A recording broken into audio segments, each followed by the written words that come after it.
माता पिता की कहानी। माता पिता का कहानी किस तरह हमारे माँ बाप बचपन में अपनी सारी खुशियों को त्यागते हुए हमें पालते हैं, बड़े करते हैं और हर बात का अच्छी तरह से ख्याल करते हैं और कभी भी अपने बच्चों से दुखी भी नहीं होते हैं और यहाँ तक कि उनकी हर शरारत और परेशान करने वाली बातों से तंग न होते हैं, बल्कि उन्हें हर हाल में अच्छे बनने की राह में लगाए रहते हैं।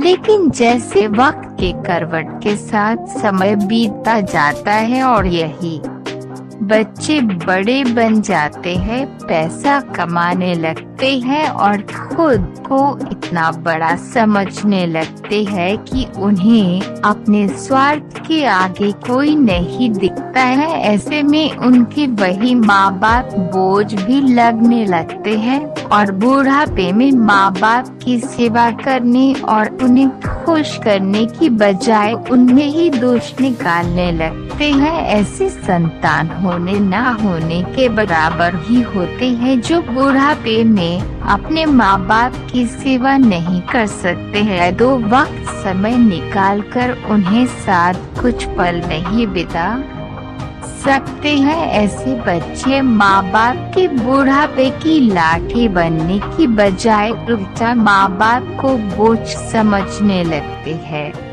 तो चलिए, जिस प्रकार हमारे माँ बाप हमारे वजूद के कारण होते हैं, फिर वही माँ बाप इन बच्चों के लिए बोझ लगने लगते हैं। ऐसी सोच पर ये दिल को छू लेने वाली कहानी माँ बाप का सम्मान को पढ़ते हैं, जिन्हें हम सभी बहुत बड़ी सीख ले सकते हैं।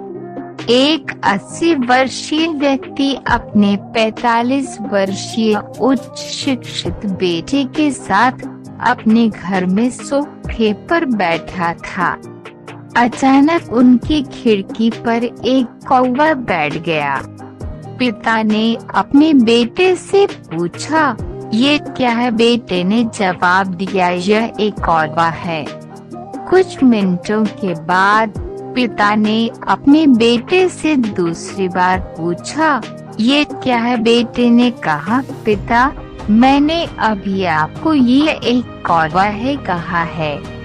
थोड़ी देर बाद बूढ़े पिता ने फिर से अपने बेटे से तीसरी बार पूछा, ये क्या है? इस समय बेटे के स्वर में कुछ जलन महसूस हुई।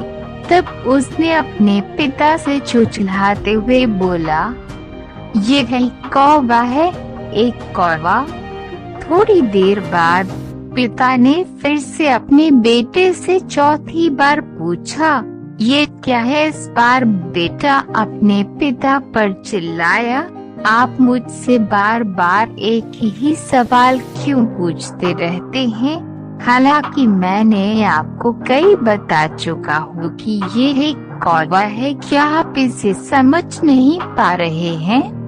थोड़ी देर बाद पिता अपने कमरे में गए और एक पुरानी डायरी लेकर वापस आए, जिसे उन्होंने अपने बेटे के जन्म के बाद से बनाए रखा था। एक पेज खोलने पर उन्होंने अपने बेटे को उस पेज को पढ़ने के लिए कहा। जब बेटे ने इसे पढ़ा तो निम्नलिखित शब्द डायरी में लिखे गए थे, आज मेरा 3 साल का छोटा बेटा सोफे पर मेरे साथ बैठा था जब खिड़की पर एक कौवा बैठा था। मेरे बेटे ने मुझसे 23 बार पूछा कि ये क्या है और मैंने उसे 23 बार जवाब दिया कि ये एक कौवा था। मैंने उसे हर बार प्यार से गले लगाया और उसने मुझसे 23 बार फिर से वही सवाल पूछा। मुझे इस बात से बिल्कुल भी चिढ़ नहीं हुई कि मैंने अपने मासूम बच्चे के लिए प्यार महसूस किया है, जबकि छोटे बच्चे ने उससे 23 बार पूछा, ये क्या है?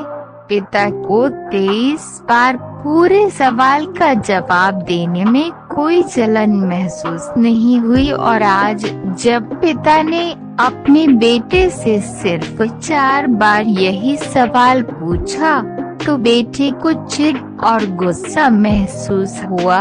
इसे पढ़कर उस बेटे को अपने किए के व्यवहार का पता चल गया था, जिससे चलते अब वह मन ही बहुत शर्मिंदा हो रहा था। शायद उसे अब किए गए अपने बूढ़े पिता के प्रति व्यवहार पता चल गया था। इसलिए यदि आपके माता पिता जब बुढ़ापे में होते हैं, उन्हें न तो पीछे छोड़ें और न ही उन्हें एक बोझ के रूप में देखें, बल्कि उनके साथ एक दयालु शब्द बोले, शांत, आज्ञाकारी, विनम्र और उनके प्रति दयालु बने। अपने माता पिता के प्रति विचारशील रहें। आज इस बात को कहें, मैं अपने माता पिता को हमेशा खुश देखना चाहता हूँ। जब से मैं छोटा बच्चा था, उन्होंने मेरी देखभाल की। उन्होंने हमेशा मुझ पर अपने निस्वार्थ प्रेम की वर्षा की है। उन्होंने आज समाज में मुझे एक व्यक्ति के रूप में प्रस्तुत करने के लिए तूफान और गर्मी को देखे बिना सभी पहाड़ों और घाटियों को पार किया। भगवान से प्रार्थना करें, मैं अपने बूढ़े माता पिता की सर्वोत्तम तरीके से सेवा करूंगा। मैं अपने प्यारे माता पिता को सभी अच्छे और दयालु शब्द कहूँगा, चाहे वे कैसे भी व्यवहार करें। तो आप सभी इस कहानी को पढ़ने के बाद सीख जरूर मिली होगी। तो आपको ये कहानी कैसा लगा, कमेंट में